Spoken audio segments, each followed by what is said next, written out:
Yeah, we're in the upper reaches of the Santiago Creek drainage in Modjeska Canyon in central Orange County. It's located pretty much in the center part of the Santiago fire burn area. And one of our biggest concerns of what science we can bring to the table to help with response to the fires is the mapping and assessing the risk of debris flow hazards.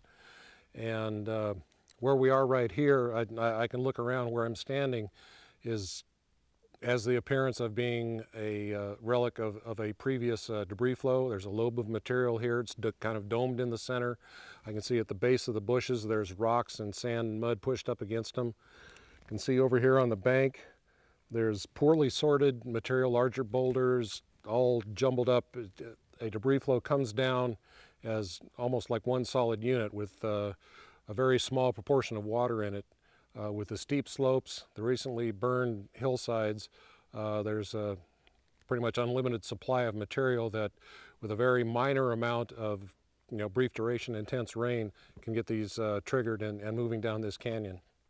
Just downstream here there are a lot of homes that are real close to this nice peaceful little stream, but in these conditions with the denuded hillsides, there could be a lot of material coming down that they wouldn't be able to stop with normal flood control measures.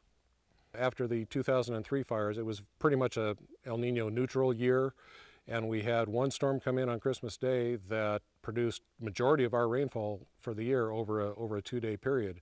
And the post-fire conditions up in the San Bernardino Mountains and San Gabriel Mountains produced some massive debris flows up there. So it doesn't take a really wet year to produce these things.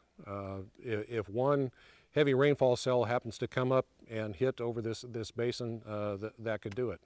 Just a few inches of rain over a 24-hour period or a brief downpour can trigger one of these events.